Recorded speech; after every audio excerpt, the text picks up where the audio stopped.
पानी और पारिस्थितिक तंत्र। जलीय चक्र के कारण यहाँ जीवन का जन्म और उद्भव हुआ। पर्यावरण कुछ इस ढंग से सुनियोजित हुआ कि यहाँ जीवन की उत्पत्ति भी हुई, उद्भव भी हुआ और विकास भी हुआ। इस पर्यावरण को संरक्षित रखने के लिए पानी रूपी आधार प्रकृति ने हमें पूरा प्रदान किया था, लेकिन हम अपनी नादानी की वजह से इस प्रकृति के उपहार को, इस अक्षय संसाधन को सुरक्षित नहीं रख सके और आज स्थिति भिन्न हो गई है। पानी की महत्ता के संदर्भ में जितना कुछ कहें कम ही पड़ता है। पानी की महत्ता के संदर्भ में यूनेस्को के महानिर्देशक कोइचिरो मात्सुरा ने कहा था, पानी मानव जीवन का ही आधार नहीं है, वह प्रकृति का, पृथ्वी का भी आधार है। इसके साथ ही पानी की महत्ता को प्रदर्शित करते हुए संयुक्त राष्ट्र संघ के जल मूल्यांकन प्रबंधन के प्रमुख गोई यंग ने कहा था कि इस समस्या को बढ़ाने के लिए सरकारों की उदासीनता और लोगों की लापरवाही भी पराकाष्ठा पर रही है। इसके साथ ही जो अन्य बड़े प्रभावी कारण रहे जिससे यह जीवंत ग्रह जो ज्ञात विश्व में पृथ्वी पर ही आज जीवन है, ये संकट में आ गया है। जनसंख्या वृद्धि, बढ़ता प्रदूषण, अनियंत्रित उपभोग, रख रखाव की लापरवाही, वन विनाश, व्यतिक्रम, पशुचारण, नगरीय औद्योगिक विकास, ग्लोबल वार्मिंग और तापमान में व्यतिक्रम। इसके साथ अन्य भी कारण हैं जो प्राकृतिक हैं, लेकिन प्रकृति अपनी शुद्धिकरण क्षमता के अंतर्गत उन कारणों को, जितना पानी प्रदूषित होता है, पारिस्थितिक तंत्र डिस्टर्ब होता है, उसको पुनः शुद्धिकरण करके, पुनः रिपेयरिंग करके, पुनः उत्पादन करके, पुनर्भरण करके उसकी पूर्ति कर लेता है। जनसंख्या वृद्धि को देखें तो आज विश्व की 7 अरब 90 करोड़ जनसंख्या में से 4 अरब जनसंख्या जल समस्या से वर्ष के किसी न किसी भाग में जूझती है। 1.5 अरब लोग तो आज भी शुद्ध जल प्राप्त नहीं कर पाते। इस तरह से हम देखते हैं कि और यहाँ नदियाँ, आज नदियों में जितना डिटर्जेंट्स घोला जा रहा है जल में, विगत पीढ़ी में कभी नहीं।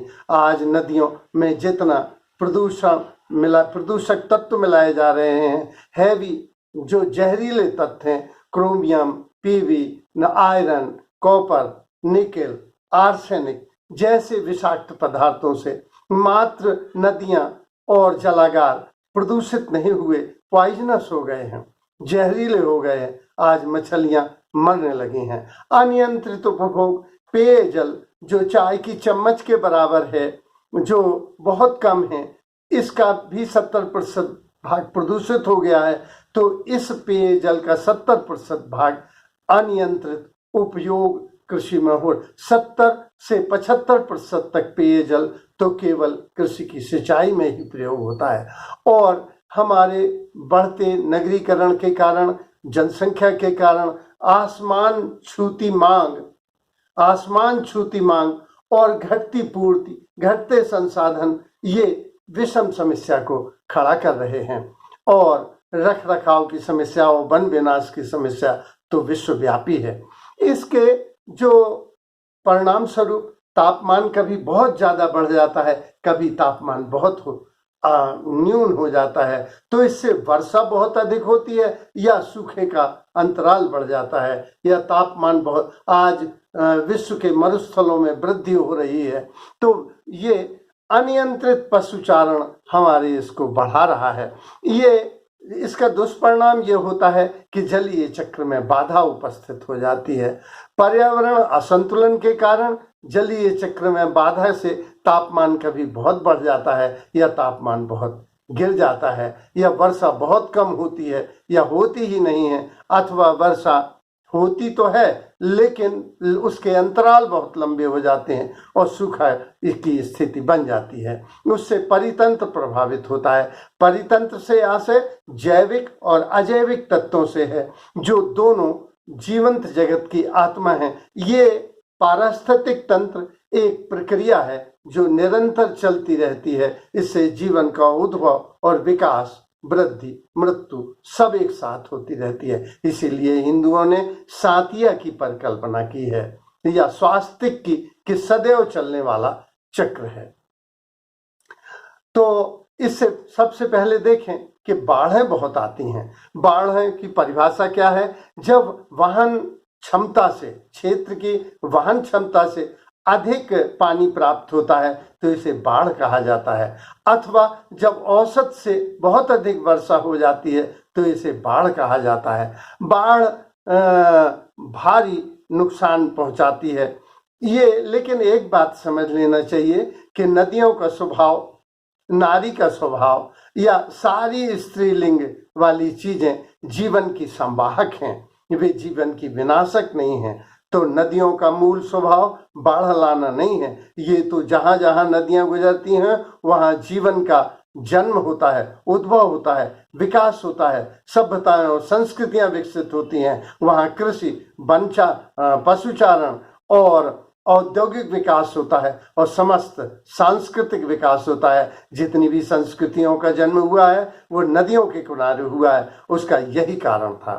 तो नदियों का मूल स्वभाव नहीं है, लेकिन जब मनुष्य अर्बनाइजेशन नदियों के किनारे कर देता है, सीमेंट के जंगल खड़े कर देता है, बांध बना देता है, अथवा अनियंत्रित पशुचारण करता है या वन विनाश करता है या पर्यावरण में विस्फोटक पदार्थ छोड़ता है, इससे वन संपदा को हानि होती है और बाढ़ें आती हैं। बाढ़ों के विश्व में बाढ़ें वैसे तो सभी देशों में लगभग आती हैं, लेकिन चीन, भारत, इंडोनेशिया, पाकिस्तान और विविध देश इससे सीधे सीधे प्रभावित हैं। भारत में असम, बंगाल, बिहार, उड़ीसा और साथ ही साथ अत्यधिक संतुलन के कारण पश्चिमी मध्य प्रदेश ये बाढ़ों के अंतर्गत। ये बहुत संतुलन के कारण अगर वो नदी में 1 मीटर भी बाढ़ ऊंची जाती है तो वो कई किलोमीटर तक फैल जाता है। तो इस तरह संतुलन के कारण बाढ़ें आती हैं। बाढ़ें आने का मुख्य कारण, अगर राजस्थान में बाढ़ें आती हैं तो उनके नदियों पर अवरुद्ध सिल्ट जमा हो जाती है। अगर यदि उत्तर प्रदेश और बिहार, बंगाल, असम में बाढ़ें आती हैं तो बहुत अधिक समतलन के कारण आती हैं।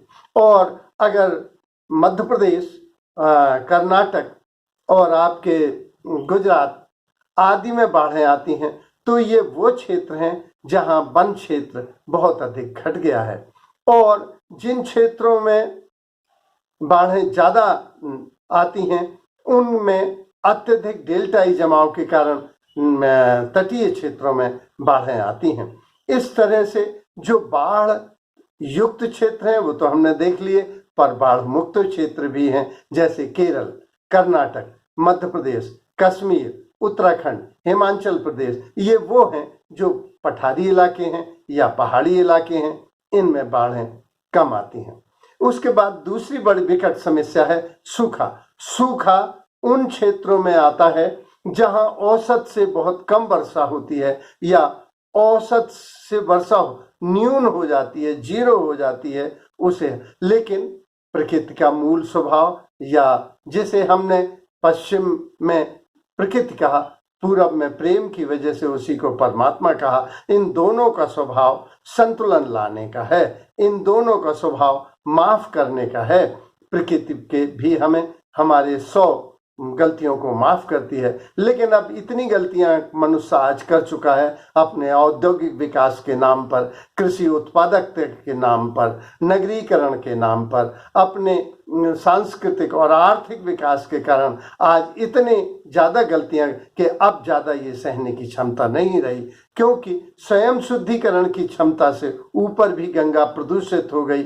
और आज के मनुष्य की वैज्ञानिकता भी संदिग्ध प्रतीत होती है, क्योंकि पश्चिम में नदियों को नदियां ही माना गया तो वे पॉल्यूटेड होने की बजाय पॉइजनस हो गई, जबकि पूरब की नदियां इतनी गंदी नहीं थी, इसको हमने मां माना था, प्रदूषण से इनको बचाया था, ये जीवन की संवाहक थी, इन्हें हमने देवी तुल्य स्वीकार किया था। परिणाम स्वरूप हमारा पूर्वी दर्शन नदियों को बचाता रहा। ये जो अति सूखा पड़ रहा है, ये राजस्थान अगर हम देखें, अगर हम राजस्थान की ओर देखें तो हम ये पाते हैं कि यहाँ वर्षा ही न्यून हो रही है, वर्षा ही न्यून हो रही है। इस इलाके में वर्षा ही 10% से कम होती है। इस इलाके में वन बहुत कम हो गए हैं, इसलिए सूखा पड़ता है। सूखा पड़ने का कारण ये वन संपदा का ह्रास हो जाना है और वर्षा बहुत अधिक घट जाना है। वर्षा को अगर हम और देखें तो वर्षा में सूखा क्यों आता है? क्योंकि वन विनाश हुआ है, पशुचारण हुआ है, प्रदूषण हुआ है, तापमान में वृद्धि हुई है, व्यतिक्रम हुआ है। तो महाराष्ट्र, गुजरात आदि में जो वर्षा होती है वो अंतर 30% से अधिक है। इस समस्या का उपाय क्या है? शस्य में परिवर्तन, जैसा कि पंजाब ने किया है, अपने समय में परिवर्तन किया है और अपने शस्य प्रतिरूप में अंतर किया है। वृक्षारोपण किया गया है, जल संरक्षण किया जाए, सिंचाई के प्रतिरूप में परिवर्तन किया जाए और शुष्क कृषि की जाए तो सूखा जैसी समस्याओं का समाधान हो सकता है। शेष भाग 2 में।